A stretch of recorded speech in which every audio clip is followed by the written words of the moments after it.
चलिए स्टार्ट करते हैं आज की वीडियो। आज मैं आपको ग्राफ थ्योरी के बारे में थोड़ा सा बताना चाहता हूँ, ग्राफ प्लॉटिंग के बारे में।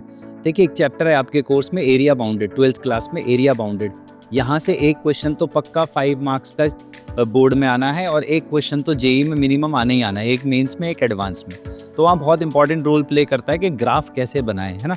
तो ग्राफ बनाने में कन्फ्यूजन नहीं होना चाहिए। अभी तो थोड़ा लेवल 1 लेंगे हम, फिर नेक्स्ट वीडियो में हम लेवल 2 भी आपको बताएंगे जैसे जैसे आप हमें फॉलो करेंगे, ठीक है। चलिए देखिए स्टार्ट करते हैं।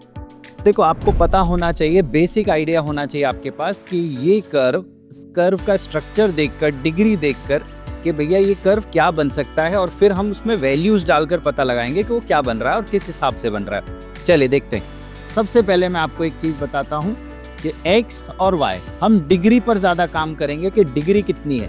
अगर x की डिग्री 2 है और y की डिग्री 1 है, यहां हम किसकी बात कर रहे हैं? डिग्री की। डिग्री मतलब पॉलिनोमियल में हाईएस्ट पावर। अगर x की डिग्री 2 है, y की डिग्री 1 है, या फिर y की डिग्री 2 है और x की डिग्री 1 है, कोई भी एक ऐसा एक्सप्रेशन ले लो जिसमें y की पावर 1 हो और x की पावर 2 हो, हाईएस्ट पावर डिग्री, और या फिर x की डिग्री 1 हो, y की डिग्री 2 हो, तो वो श्योरली पैराबोला ही बनेगा। और ऐसे ही पैराबोला हमारे कोर्स में है। ऐसा भी हो सकता है कि x की डिग्री 2 हो और y की डिग्री 2 हो और वो पैराबोला बने, मगर वो ऑब्लिक पैराबोला बनेंगे, वो तिरछे पैराबोला बनेंगे। हमारे कोर्स में सिर्फ वही पैराबोला है जिनका वर्टेक्स या तो ओरिजिन पर है या तो किसी और पॉइंट पर है, मगर उनकी axis of symmetry x axis y axis के पैरेलल ही होगी, ठीक है। ऑब्लिक पैराबोला नहीं होंगे। तो उनकी कैरेक्टरिस्टिक यही है कि भैया x की डिग्री 2 है तो y की 1 होगी, और y की डिग्री 2 है तो x की डिग्री 1 होगी। कोई भी ऐसा एक्सप्रेशन आप समझ जाओगे एक पैराबोला बनेगा। आप समझ जाओगे ये भी एक पैराबोला है, x की हाईएस्ट पावर 2 है, y की हाईएस्ट पावर 1 है, y की हाईएस्ट पावर 2 है, x की हाईएस्ट पावर 1। तो आप इसको देखकर जस्ट एक आइडिया लगा सकते हैं कि ये स्ट्रक्चर पैराबोला का है। दूसरा,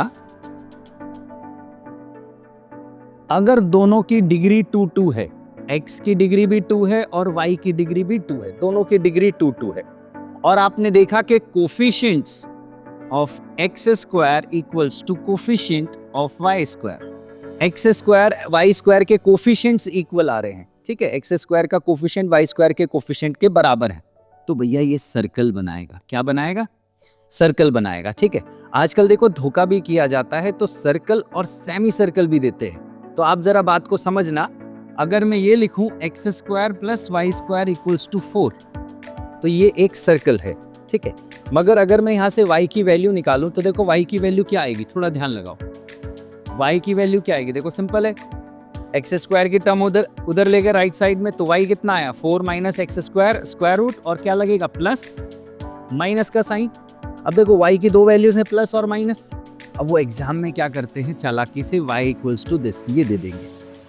अब बच्चा सोचेगा ये y की वैल्यू मुझे मिली है, मैं स्क्वायरिंग कर देता हूँ, और स्क्वायरिंग करके जब वो देखेगा तो उसको तो सर्कल नजर आएगा, एक्स स्क्वायर इधर आ जाएगा। मगर बेटा अगर आप नोटिस करो, यहाँ पर नेगेटिव वैल्यूज मिसिंग है।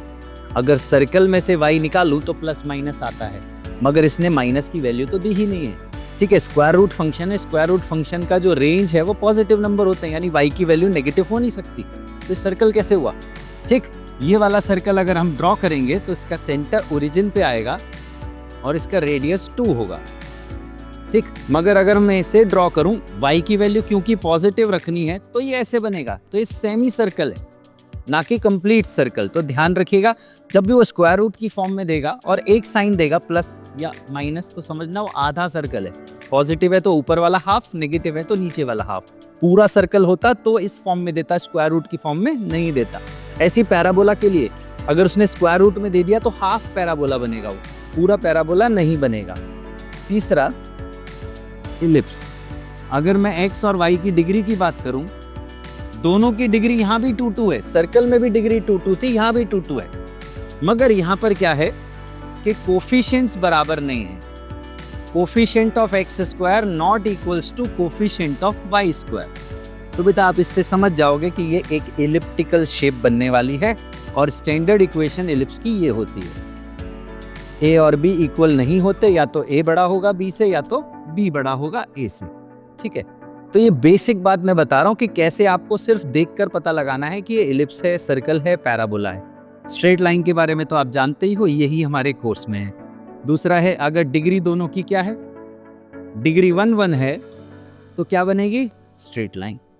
ठीक, अब बारी बारी से हम नेक्स्ट वीडियो में जानेंगे कि इनको प्लॉट कैसे करते हैं। अगर सर्कल है तो कैसे पता लगाएं कहाँ बनेगा, इलिप्स है तो कैसे पता लगाएं कहाँ बनेगा, और किस किस तरह से हमको इलिप्स दिया जा सकता है।